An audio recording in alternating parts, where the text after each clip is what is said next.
Take a seat. So if we have our other panelists come on up, and if you have any questions, please come up to the microphone, introduce yourself, tell us where you're from, and we'll start with some questions. So I'll start with a question. I'll admit that I don't know a few things what you were talking about, the difference between a F-150 and a F-250, but I do know that Utah has like only 3 million people. That's the population of Brooklyn, which is just like 1/5 of New York, right? So even if you do a lot of bypasses, other people have had a lot of experience with bypasses. The one thing I'd say to you is that I think it's doing yourself a disservice to look at the SADI long-term follow-up. Even the short-term follow-up shows the same sort of nutritional deficiencies that you're starting to see in the DS. So if you look at Torres data or the Torres group's data, you're already starting to see significant anemia that you don't see in males in gastric bypass, but you see it in these patients. And I think the whole idea of this staging thing is an interesting problem, because a sleeve that is compliant with follow-up and that has weight gain, I don't have any problem. But that's not the patients I see. I see the patients that are non-compliant, and I'm not talking about the push-pull and the yin-yang of genetics and environment bringing you back towards obesity. What I'm talking about is you're not compliant coming back to see me, even though I've told you over and over again. And I struggle with that because although Utah, as you mentioned, is a more stable population, like it's really hard sending somebody out there with a with an operation. So how is there any, like, can you not get it for not coming? Like, do you have a? Yes. Should I just speak up? Yeah. Oh, it's on. Oh, I make anybody who's going to get a revision come in and see my dietitian a minimum of 3 times, which is, I know, not a lot. But I agree with you, and I have those same concerns. And I take a women's multivitamin as a sleeve patient. I have a little iron in my daily vitamin. I like the idea of staging because at least it's a second time around where you've got a second time to talk to people. But I'm 95% sleeve straight off the bat. Anyhow, I'm not a big pusher of DS. I tell people, I've gotten a little more liberal, but over 400 pounds and over 100 units of insulin a day, I would love to offer you a DS because I think that's where you're going to need to be. But everybody else, I don't push. Maybe BMI 50, I'm starting to get a little more because I don't want to undersell people and have them be all bummed out at me. Okay. Yeah. Corey McBride is, we really owe her a great debt in the American Society of Bariatric and Metabolic Surgery. She's worked very, very hard on the Bariatric Training Committee. And so when I listen to the SAGES presentations about entrustable professional activities, I always think of you. So go ahead, Corey. What's going on? So Corey McBride, University of Nebraska. I really kind of had 2 questions. So with regards to the Loop DS or the SADI, which I was fortunate enough to go out to Utah and watch you all do a few as I was trying to decide to add this into my armamentarium. Kind of the 2 challenges I've had as I've tried to figure out where the niche might be in my practice is sort of, number one, what should the post-op vitamin regimen be? Because kind of all the recommendations I've seen is to be conservative and give them vitamin regimens more like the traditional DS. But I have a fairly high Medicaid population that just can't afford the dollar value of those over-the-counter vitamins. But then number 2, when I'm thinking about it for revision, I get its niche for weight gain, but which is the optimal revision choice when you're talking about reflux? Are you both getting like pH and manometries? And if it's bile reflux, I think a Loop DS is a reasonable option, but if it's acid reflux, is really the better option a gastric bypass? And I'd be interested in both of your thoughts on that. Start, Sam. Well, I don't perform. And by the way, that photo you showed us of a hat, that's not a good hat anymore. You got to wear the different hat. It is good. I don't perform the single anastomosis, but in the topic of reflux, I do agree. We need to do a workup because a biliary reflux is a complete different monster. And in this single anastomosis, from what I have read and what I've seen in all this, Dr. Torres' experience, the experience that you see that is questionable about Rutledge and his group. They don't refer much of the bireflux, but you do see it sometimes. I do think that the natural revision of the sleeve is to a bypass, given the simplicity, and more recent studies have not shown much benefit on the reflux on the bypass itself, but you don't have much choices anyway. So I've seen, from what we've seen on our patients, not all of them recover from those from the reflux. So it's not the miracle treatment. It does help sometimes, but I think, like you said, a good workup at least will assess the benefit or not of the surgery afterwards. But right now, to me, is that the simplest, best option of revision for the sleeve. Walter? So I've seen a fair number of gastric bypass pouches in chest too. So I think sometimes we go to the easy, that bypass is a cure for recurrent hiatal hernia. That's probably not the case. When you're talking about bile reflux, I think if you have a sleeve and you have bile reflux, I don't see how a loop DS would help that at all. I would do a Roux-Y, any type operation for bile reflux after a sleeve. I think most of it is, like Sam was saying, probably unknown, or we need a lot more granularity. And I'd love to tell you I study all these patients, but I don't have all these patients that I'm doing reflux revisions on after sleeve. I reflux about once a month when I overeat or eat late at night. I'm not going to go chasing after surgical repair of that. And I end up a lot of times in the first year talking to patients about how fast they eat, what are their choices, when are you really getting reflux? Like the way we talk to patients, oh, I'm having diarrhea. Well, how many watery stools do you have today? Oh, none. So a lot of my reflux conversations end at just even the history, or I'll get an upper GI, and we have lucky enough to have a C-arm. I haven't drank the contrast, it goes right through. It's like, well, I don't see a whole column of reflux coming back, but I'm not unwilling to do bypasses for that if I needed to. Does that answer the question? Yes, thank you. Oh, yeah. Oh, no, because... He's not only a surgeon, he's a client too. That question she asked about vitamin supplements. Oh, okay. So a DS patient spends somewhere with DS, not a mini loop, whatever it is now. We need a good word for that anyways, a SIPS or a SADI or what.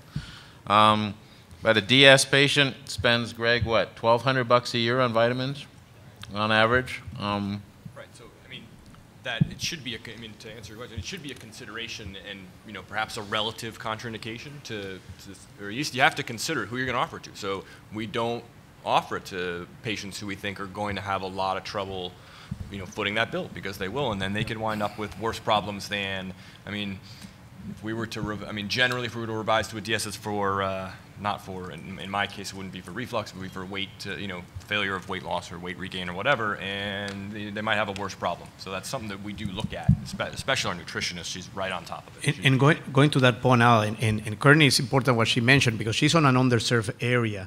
And the cost is very important, but the common mistake that we made is trying to substitute this for cheaper forms, given the Flintstone vitamins or the gummy bears with vitamins, which have nothing, not even close to what the requirements of these patients need. So in some cases, if you don't have the resources to treat this chronic vitamin, it's better not to even do the surgery, because you're going to send the patient on one of these vitamin treatments that are just a Band-Aid, and they're going to think they're covering their needs, and they will, like you said, they will get lost to treatment. It's the natural history of this population, and they will come 10 years later with severe deficiencies, as Greg says. So it's very important that if they cannot afford the vitamins or the treatment, sometimes it's better not to do the surgery itself, because you bring in problems that chronically is going to come back to haunt you. I think it's also really important that the patient just commit to getting checked every year, because we know half our patients aren't compliant, even if they can afford it. But if they'll at least get routine checks, then I tell people they'll feel the rumble strip before they go in the ditch. And that's more, they're scared of anemia. And so you say, look, you just want to catch it while your iron is low. And then I do scare people for osteoporosis. I say you cannot grow new bone. When it's gone, it's gone. And so I tend to just lay into people for getting their labs checked, and then they'll be able to afford. There's some people who can't, but a lot of people can afford it when they know that their parathyroid hormone is 160. So before we let you answer your question, can you feel a rumble strip if you're driving a F-350? Probably not. Probably not. Are you hauling hogs or cattle? Go ahead. Identify yourself and where you're from, please. Eric Volkman, University of Utah. Great talk, Walt. Clearly, with a single anastomosis switch or a traditional duodenal switch, you see more weight loss. Our program, we screen for vitamin and mineral deficiencies very rigorously, both preoperatively, postoperatively. And as a tertiary care referral center, we get lots of patients from all over, assumed care patients, and we get to see lots of vitamin and mineral deficiencies. So I was wondering if you could tell me what, with the patients you're seeing, what your preoperative protocol is for screening, what your postoperative protocol is, what your loss to follow-up is, and also if you could tell me how you manage a patient who comes in for an initial operation with complaints of reflux, or if they have a sleeve and they have reflux, what would be your next steps with those patients? Okay, so I'm going to miss one of those questions probably, but so one was protocol for vitamin and mineral deficiency screening. So we do the full regular reflux. DS screening, and that was actually back to Dr. McBride's question. We don't know yet. We do think a 300 centimeter limb is probably going to have a lower incidence of some of these deficiencies, but the 4-year data is about to come out this next year, and I'm sure you see our work. She's a mile away from us, half mile away from us. So I'm sure you see our loss to follow-ups with problems who don't like us. But it seems to be overall in our numbers about the same deficiencies that we saw with gastric bypass, about the same level of anemia. But we do the full ADEX screening. I don't think we do zinc and magnesium. Dr. Richards might know better than me. I'd never heard of vanadium before. I thought that was a Marvel comic mineral. So that's what time some points take home. and pre and post do you guys screen? So we were on study for a couple of years, so it was 3, 6, 9, 12 months. And again, compliance with that was probably around 75% because people were in study. I don't expect people long-term to do that well, and that's a hard thing. And I'm on the patient education committee for ASMBS, and I think one of the things we need to do, all of us, is put out tools for patients who move away or for patients who follow up with a different surgeon to put the PDF where they can print it out and they can write it down and take it into their primary doc and say, look, I don't need to see Medlin necessarily, but this is what I need. And that's where I talk about the rumble strip. I don't care who catches it as long as somebody catches it. I think medicine does a pretty good job once we have a number. So back to reflux. We're very aggressive about fixing hiatal hernias just with posterior repair. And Dan has published doing Nissens at the same time with sleeves and had very good results, but I'm not Dan. So the patients with reflux are getting sleeves with hiatal hernia repairs? They are getting sleeves with hiatal hernia repairs quite frequently. Okay. Yeah. All right. Thank you. Now that's a question, and that's something I'm taking home from here, is how to more aggressively screen for Barrett's. And Dr. Barros was just telling me he does a cytology brush on everybody, not just an endoscopy. I kind of like that idea. And like I heard in just an hour ago, somebody saying, Barrett's is not cancer, until we see I don't want to wait to see an epidemic of esophageal cancer, but I have seen an epidemic of marginal ulcers, so I don't know. Well, that's a whole. That's a debate. We talked about all that yesterday, session. and we'll talk about it tomorrow. Let's get to the back mic there first. Hey, my name is Eric Onfelt from El Paso, Texas. It's interesting in a bariatric crowd. If we were in a foregut reflux forum, we'd be talking about manometry a lot more. If you look at the ASMBS sleeve pathway, the indications for preoperative manometry are kind of a little bit vague, although that's great work. It says, if there's some evidence of reflux, I think a lot of people don't get routine endoscopy before because of cost issues. So what's my question really is, with knowing that reflux is such a bad issue after sleeve gastrectomy, what does the panel feel like the role is of preoperative manometry to try to identify these patients? If you don't mind, I'm going to start, and I'm going to go a little bit beyond what you said. There is one factor, one contraindication that invariably over the consensus meetings, there have already been 5 of them, always have reached over 80 to 90% of consensus. And that's Barrett's. To the last one, it was 96, 97. If you show me anything that will show you that you have Barrett's short of an endoscopy, then we can talk. The only thing that will diagnose Barrett's endoscopy, and still to this day, they have not put endoscopy as a mandatory pre-op workup of a bariatric patient. 80% of the surgeries that we're doing right now are sleeve gastrectomies. So 8 out of 10 patients can have a contraindication of the surgery, and we don't even know about it because we're not mandating that. So if you don't get endoscopy, imagine now pH manometry is how we're gonna go. I think it's a great point. I think the Achilles heel of the sleeve, again, I don't think the sleeve is the answer to our, our problems in bariatrics. It's a good procedure in the sense that it's less complicated to the patient more than to the surgeon in the sense, and to the surgeon it's a quite nice surgery. But the fact is that reflux will be the Achilles heel of this surgery. And we're going to see it over and over, and we're not going to have answers. And by the way, closing the hiatus still is not the answer, because then why we don't just do the paraesophageal hernias, close the hiatus, and get out of there? Why are we doing anti-reflux procedures in our paraesophageal hernias? I haven't heard anybody saying that. So if the anti-reflux procedure is not working, let's just close the hiatus. What are we doing Nisen's for? So again, they have studied, and there is not much decrease in the reflux population. There is some transient improvement, can be attributed even to weight loss. So again, that was a topic that yesterday was, but I do agree 100% with you. I think these patients need to be very well selected. The success of the sleeve long-term will be on patient selection. And patients with a significant history of reflux should not by any means have a sleeve.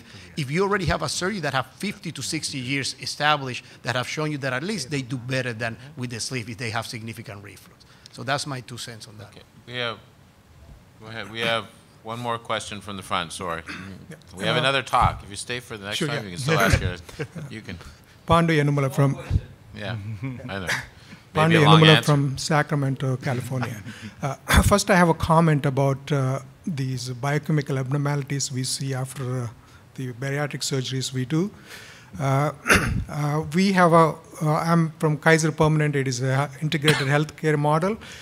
We are looking at our population, the patients who had a bariatric surgery. We have about 10,000 patients, and my wife is a bariatric physician. So I know all the problems that happens after I usually, stop seeing these patients.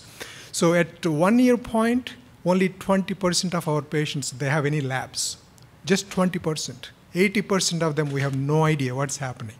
So, in our healthcare system, wow, we have a retention of about 60% of patients at 5 years point. 60%. I think probably that may be the highest in the country, in the same healthcare system.